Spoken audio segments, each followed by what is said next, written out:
Hello students, next question number 3 from exercise 9.3. The 5th, 8th and 11th term of GP are P, Q and S, ठीक है respectively. Show that Q square equal to P S. हमें prove करना है यहाँ पे कि Q square जो होगा वो पी एस के बराबर रहेगा.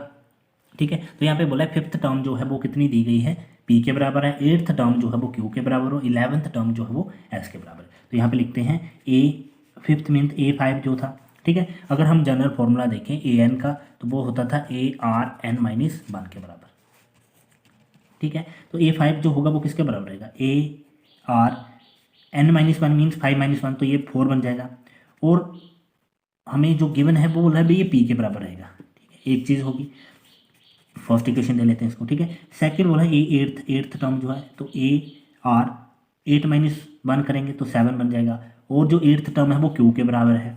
ठीक है, इसको सेकंड इक्वेशन दे लेते हैं. अब तीसरी चीज़ बोली 11th टर्म, तो ए 11 जो है वो ए आर 11 माइनस 1 करेंगे तो ये 10 इक्वल टू एस के बराबर है. तो ये थर्ड इक्वेशन है. हमें प्रूव करना है Q square equal to P S. तो क्यू वाली टर्म जो है वो सेकंड है, ये वाली है, तो बाकियों का कोई लेना देना नहीं हमें. ठीक है, तो हम इसी इक्वेशन को उठाते हैं. ठीक है, तो on squaring both sides of equation 2, जो इक्वेशन 2 थी इसकी दोनों साइड्स को स्क्वायर कर देंगे. ठीक है, तो हमें क्यू स्क्वायर एक साइड तो चीज़ मिल जाएगी क्यू स्क्वायर. ठीक है, तो इसको मैं ऐसे लिख लेता हूँ क्यू स्क्वायर इक्वल टू दूसरी साइड थी ए आर 7, तो इसका भी स्क्वायर. तो जब ब्रैकेट ओपन करेंगे ये क्यू स्क्वायर हो गया, तो ये बनेगा ए का स्क्वायर इंटू आर की पावर 7, 7 टू 14, ए की पावर m इंटू एन ऐसे होता है तो ये मल्टीप्लाई हो जाती हैं दोनों. ठीक है, तो ये 7 टू 14 हो जाएगा, तो आर की पावर कितनी हो जाएगी 14. अभी लेफ्ट हैंड साइड तो हमारे पास मिल चुकी है क्यू स्क्वायर के बराबर. ठीक है, पी एस के बराबर प्रूव करना है तो क्यू स्क्वायर इक्वल टू, इनको हम सेपरेटली लिख सकते हैं. हमें एक चाहिए पी, तो पी जो था वो किसके बराबर था, ए आर 4 के बराबर था. तो अगर मैं इसको रीअरेंज करके लिखूँ, ए आर की पावर 4 को अलग कर दूँ, मल्टीप्लाई ए के बच गया ए, और आर कितने बचे हैं 4, यहाँ पे यूज़ कर दिया 10 बचे हैं, 10 को अलग लिख दूँ. ठीक है, तो जो ए आर 4 था यहाँ पे ए आर 4 जो था वो पी के बराबर था, इसको पी लिख दिया. मल्टीप्लाई ए आर 10 जो था वो एस के बराबर, तो इसको ऐसे लिख दिया. इधर था क्यू स्क्वायर. तो यही चीज़ हमें प्रूव करनी थी कि क्यू स्क्वायर जो था वो पी एस के बराबर है. तो हम यहाँ पे बोल सकते हैं hence Q square equal to P S, और यही इसका आंसर है. नेक्स्ट है question number 4. The fourth term of GP is square of its second term. जो चौथी टर्म रहेगी जीपी की वो इसकी सेकंड टर्म जो होगी उसका स्क्वायर होगा. ठीक है, and the first term is -3. तो यहाँ पे एक चीज़ तो हमें गिवन होगी है, गिवन है फर्स्ट टर्म जिसको ए से रिप्रेजेंट करा जाता है, या फिर A1 या फिर T1 लिख सकते हैं हम.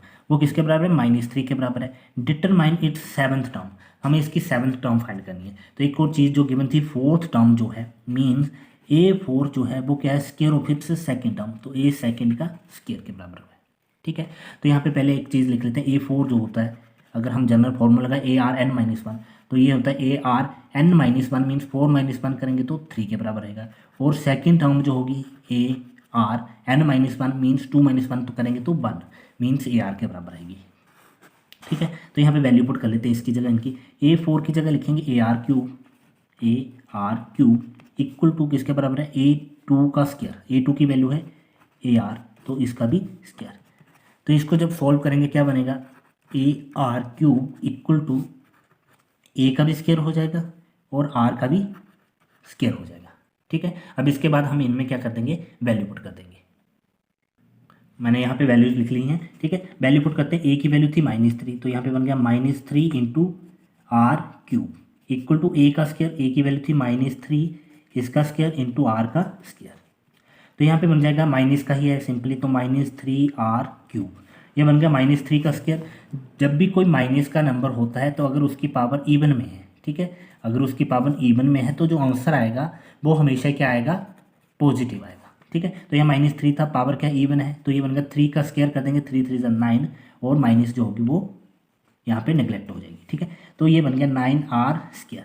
तो यहाँ पे हमें r की वैल्यू फाइंड करनी है भी. ठीक है, तो यहाँ पे था आर क्यूब डिवाइड में हम ये वाला आर स्क्वायर था इधर लेके आएंगे तो डिवाइड में चला जाएगा. इधर था 9 और -3 इसके साथ मल्टीप्लाई में है, इधर जाएगा तो डिवाइड में चला जाएगा. अब हम अगर आप सीधा डिवाइड करते हैं तब भी ठीक है, अगर आइडेंटिटी लगा के करना है तब भी ठीक है। ठीक है, तो जब भी कोई भी हमें सेम नंबर है, जैसे आर है, ये भी आर है, ठीक है, बेस सेम है, तो जब भी हमारे पास कोई नंबर होता है ए की पावर m डिवाइडेड बाई ए की पावर n, ऐसा कोई नंबर मिलता है तो पावर्स क्या हो जाती हैं, माइनस हो जाती हैं। ठीक है, तो हम इसको लिख सकते हैं r की पावर 3 -2, तो ये बन जाएगा। और इधर जो इसकी राइट हैंड साइड थी वो क्या थी, 3 बन जाए 3, 3 3 9, और माइनस को ऊपर लिख सकते हैं इसको -3। ठीक है, तो r की पावर 3 -2 करा 1 इक्वल टू -3, मीन्स r जो था वो किसके बराबर है, यहाँ पे -3 है। तो जो कॉमन रेशो आई है वो -3 के बराबर है। इसके बाद हमें बोला है डिटरमाइन इट्स सेवन्थ टर्म। हमें जो फाइंड करने के लिए बोला गया है वो है डिटरमाइन इट्स सेवन्थ टर्म।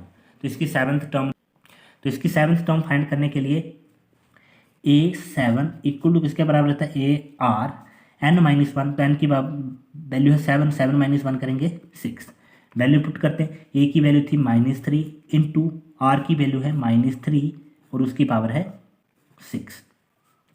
ठीक है, तो यहाँ पे बन गया -3 इंटू -3 की पावर 6, मीन्स जब माइनस का नंबर है पावर जो है वो इवन में है, तो आंसर तो आएगा पॉजिटिव में। ठीक है, तो यहाँ पे हम इस साइड में लिख लेते हैं, या इसी को यहीं पे लिख लेते हैं। -3 को 6 बार मल्टीप्लाई करना है, तो -3 कितना हो, 3 4 5 और 6 बार हो गया। ठीक है, अब देखो अगर माइनस माइनस का पेयर बन गया, ये माइनस माइनस कट हो जाएगी, ये माइनस माइनस कट हो जाएगी, माइनस माइनस और एक माइनस बचेगी, तो आंसर जो होगा वो माइनस में आएगा। अब 3 का जो है इन सभी को मल्टीप्लाई करेंगे, ठीक है, तो ये बन जाएगा हमारे पास 2187। ठीक है, तो 2187 के बराबर बनेगा। 3 3 9 3 27 3 1 81। ठीक है, ऐसे मल्टीप्लाई करेंगे इन सभी को तो 2187 के बराबर बनेगा ये 7th टर्म। ठीक है, तो हमें यही फाइंड करना था यहाँ पे।